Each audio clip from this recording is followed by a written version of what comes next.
جن کا کوئی پرسان حال نہیں ہے، اور ہم نے کوئی جو ہے وہ گناہ بھی نہیں کیا، کوئی جرم بھی نہیں کیا، اور اس کے باوجود جو ہے وہ ہمیں جیلوں میں ڈالا ہوا ہے۔ پھر اس نے کہا میں اپنا کمبل اور اپنا سامان اپنی گاڑی میں رکھ کے لائی ہوں، نہ کریں میری ضمانت منسوخ کر دیں، میں چلی جاؤں گی، میں جیل جانے کے لیے تیار ہوں، پہلے بھی میں جیل میں رہ کے آئی ہوں۔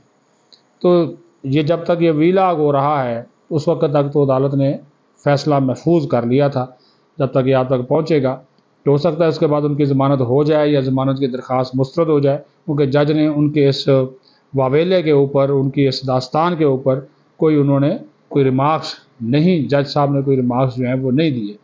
اب آ جائیں، آج کیس تو نپٹا دیا انتظار پنجوتھا کا، اس نے چیف جسٹس صاحب اسلام آباد ہائی کورٹ نے افسوس کا بھی اظہار کیا اور کہا کہ میں نے تصویریں دیکھی، ویڈیو دیکھی جو عامر فاروق صاحب انہوں نے کہا کہ مجھے دکھ ہوا، افسوس ہوا کہ ان کے اس حالت میں جو ہے وہ ہم نے جب دیکھا کہ وہ اس طرح ہاتھ پاؤں ان کے بندھے ہوئے ہیں، اور ان کی جو ویڈیو دیکھی تو انتہائی، اور یہ ہمارے اداروں کے لیے بھی انہوں نے کہا کہ بڑی ایک پریشانی کی بات ہے، اور ہمارے لیے بھی ہے، اس ملک میں یہاں ہو رہا ہے۔ پھر انہوں نے کہا کہ پہلے تو یہ کراچی میں سنتے تھے کس طرح کی وارداتیں ہو رہی ہیں، اغوا برائے تاوان کی اسٹریٹ کرائم ہو رہے ہیں، اب تو اسلام آباد میں ہی ہونا شروع ہو گئے، تو انتہائی دکھ بھری بات ہے۔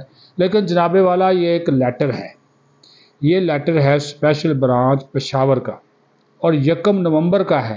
آج کیا ہے؟ آج ہے جناب 4 نومبر۔ 1 نومبر کو اسپیشل برانچ ٹریس کرتے کرتے یہ کہتی ہے کہ انتظار پنجوتھا کو اغوا کیا گیا اور خیبر پختونخوا کے علاقے چمکنی میں رکھا گیا ہے ہماری انفارمیشن کے مطابق، اور ہم نے پولیس کو آگے انفارمیشن پاس کی ہے۔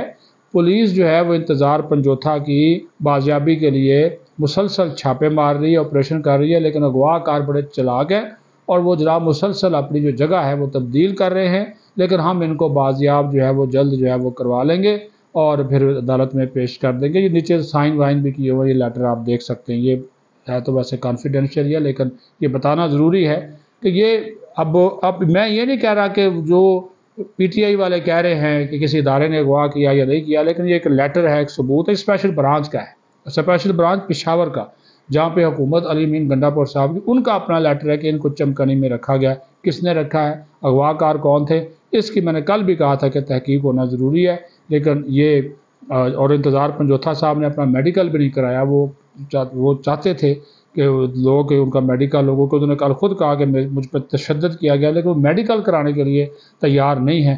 وہ ظاہر ہے ابھی وہ پوری طرح شاید ہوش و حواس میں بھی نہیں ہے، اس وجہ سے وہ شاید نہیں چاہتے کہ اس طرح جو ہے وہ میڈیکل جو ہے وہ کروایا جائے۔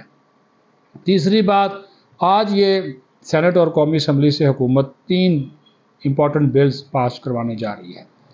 ایک تو پریکٹس اینڈ پروسیجر آرڈیننس کو پیش کیا جائے گا بل کی صورت میں، سینٹ میں یہ پیش ہو چکا ہے، اسٹینڈنگ کمیٹی کو چلا گیا، لیکن گورنمنٹ آج اس کو اسمبلی میں پہلے لا کے اور اس میں ترمیم کر کے اس کو جو یہ بینچز ہے، یہ ایک نیا پنڈورا باکس ویسے کھلے گا، ہونا نہیں چاہیے۔ یہ اگر آپ غلطیاں کرتے ہیں نا جلد بازی میں، یہ اس کا خمیازہ آج اس حکومت کو بھگتنا پڑے گا۔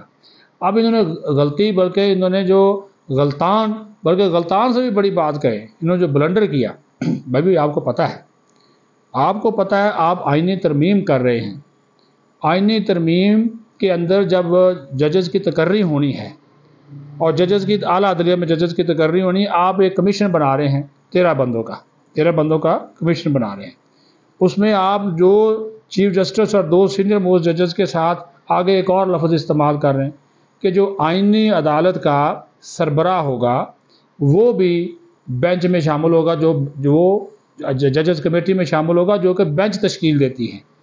تو بھئی پہلے آپ سوئے ہوئے تھے، یہ ان کے متھے لگے گا۔ اب جو کمیشن ہے جس کا کل اجلاس ہے، وہ ہے آئین کے مطابق 13 رکنی، لیکن کل 12 رکن ملیں گے۔ اس نے ابھی اپنے آئینی عدالت کے چیف جسٹس کا انتخاب کرنا ہے، اس میں لکھا ہوا ہے۔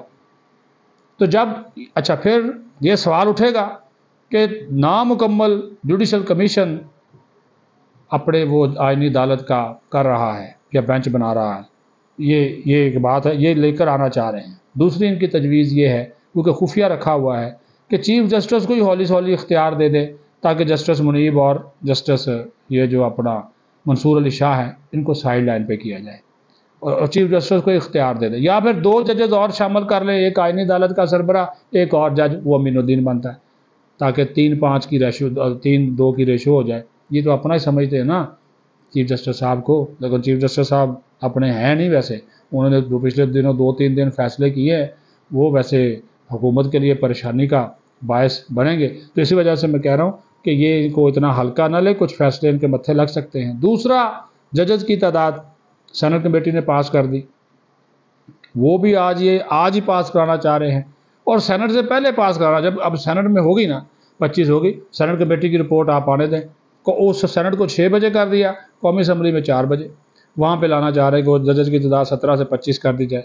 پہلے کہا تھا کہ ہم اس معاملے پہ چیف جسٹس سے بار سے سب سے مشاورت کریں گے، وہ نہیں کی.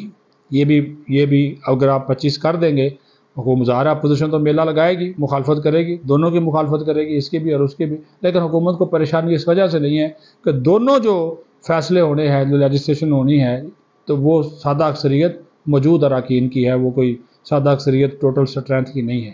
تو یہ معاملہ بھی ہے. تیسرا وہ ہے انسداد دہشت گردی والا، کہ فوج اور سول آرم فورسز کو اختیار دیا جا رہا ہے کہ وہ کسی بھی مشکوک شخص کو یا دہشت گردی میں ملوث شخص کو جو ہے وہ 3 ماہ تک حراست میں رکھ سکتے ہیں. وہ پچھلے دنوں بھی ہم نے آپ کو بتایا تھا، آج اس کی منظوری یہ چاہ رہے ہیں. اس سے پہلے کیبنٹ کی جو ہے وہ میٹنگ ہے.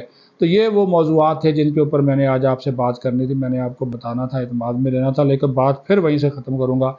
بلاول بھٹو زرداری صاحب اور چیف منسٹر مراد علی شاہ صاحب، اس کا نوٹس لیں. یہ عمر کوٹ میں جو کچھ ہو رہا ہے، آپ بڑے نعرے مارتے ہیں، اسلام آباد میں آ کر سب اچھا کی رپورٹ دیتے ہیں.